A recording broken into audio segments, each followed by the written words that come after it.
Hello বন্ধুরা, আসসালামু আলাইকুম। কেমন আছেন সবাই? শামুস কিচেনে আরও একবার আপনাদের স্বাগত জানাই।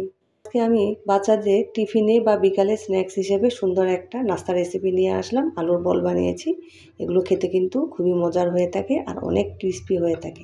তো আমি সস দিয়ে পরিবেশন করছি। এটা কিন্তু খেতে সস দিয়ে দারুণ লাগে। তো আপনারা একবার হলেও এভাবে বানিয়ে খাবেন। আশা করছি আজকের রেসিপিটা আপনাদের ভালো লাগবে। আলুর নাস্তাটা বানানোর জন্য এখানে আমি 4টা বড় সাইজের আলু এরকম পিলার দিয়ে ছিলে নিয়েছি।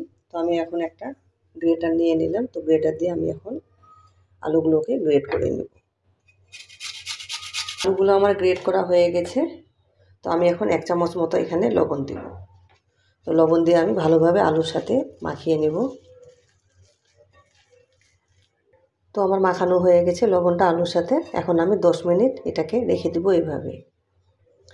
দেখো বন্ধুরা, লবণ দিয়ে মাখিয়ে রাখার কারণে কিন্তু এটা থেকে অনেকটা পানি বের হবে। এই যে দেখেন, চাপলে কিন্তু অনেক পানি বের হয়। তো আমি এখন এখানে পানি দিয়ে দেব। পানি দিয়ে আমি এটাকে ভালোভাবে মিশিয়ে নেব।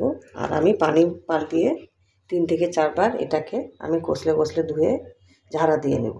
ভালোভাবে ধুয়ে আমি একটা স্ট্যান্ডারের মধ্যে ঝাড়া দিয়ে নিয়েছি। আর ভালোভাবে চেপে চেপে আমি পানিটাকে বের করে নিয়েছি। দেখেন এগুলো কতটা ঝরঝরে হয়েছে। তো এর মধ্যে আমি ধনিয়া পাতা দিয়ে দিচ্ছি। ধনিয়া পাতার ফ্লেভারটা আমার কাছে অনেক ভালো লাগে, তাই আমি দিয়ে দিলাম। আপনারা না চাইলে এটাকে স্কিপ করতে পারেন। তো এখানে আমি হাফ চামচ মরিচের গুঁড়ো দিলাম। আপনারা চাইলে কিন্তু কাঁচা মরিচটা কেটে দিতে পারেন, যেহেতু আমার বাচ্চারা খাবে। তো আমি এরকম লাল মরিচের গুঁড়াটাই দিলাম। এখানে হাফ চামচ দিলাম জিরার গুঁড়া। এখানে আমি সামান্য পরিমাণে গোলমরিচের গুঁড়া দিলাম। এখানে আমি হাফ চামচ চাট মশলা দিলাম।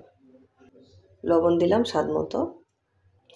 এখানে আমি কর্নফ্লাওয়ার দিয়ে দিলাম, এটা বাইন্ডিংয়ের কাজ করবে। এখানে আমি 3 চামচ কর্নফ্লাওয়ার দিয়েছি। তো সব কিছু দেওয়ার পরে এখন আমি ভালোভাবে হাতে মেখে নেব। তো আমার এখানে আলুটা মাখানো হয়ে গেছে, মশলার সাথে মিশে গেছে। যখনই দেখবেন হাতের মধ্যে নিয়ে এরকম গোল বলের মতো শেপ দেওয়া যাচ্ছে, তখনই ভাববেন এটা সুন্দরভাবে মাখানো হয়ে গেছে। তো আমি এখন ভাজতে চলে যাচ্ছি। তো বন্ধুরা, ভাজার জন্য এখানে আমি পর্যাপ্ত পরিমাণে তেল গরম বসিয়ে দিলাম। তো বন্ধুরা, তেলটা আমার গরম হয়ে গেছে। এখন আমি এরকম বলের মতো করে ছেড়ে দেব।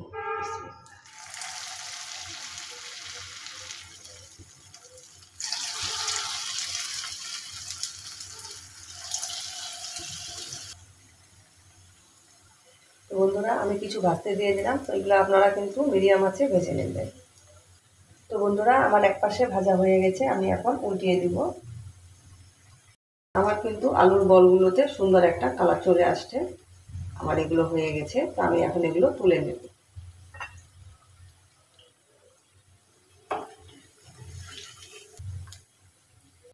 তো দেখলে তো বন্ধুরা, কত সহজে আর ঝটপটভাবে আমি আলুর বলগুলো বানিয়ে নিলাম। এটা কিন্তু সস দিয়ে খেতে খুবই ভালো লাগে। বাচ্চারা তো খুবই পছন্দ করে। এদের আমি ভেঙে দেখাচ্ছি যে এটা কতটা ক্রিস্পি হয়েছে। আপনারা নিশ্চয়ই আওয়াজ শুনে বুঝতে পারছেন। আর এটা খেতেও কিন্তু অনেক টেস্টি হয়ে থাকে। তো আপনারা একবার হলেও এভাবে বানিয়ে খাবেন। বাচ্চাদের টিফিনেও কিন্তু আমরা এগুলো দিতে পারি। বাচ্চারা খুবই মজা করে খাবে। আশা করছি আজকের রেসিপিটা আপনাদের ভালো লাগবে। যদি ভালো লেগে থাকে লাইক দিবেন, কমেন্ট করে জানাবেন কেমন হয়েছে। আপনাদের সুন্দর একটা কমেন্ট আমাকে উৎসাহ দেয়।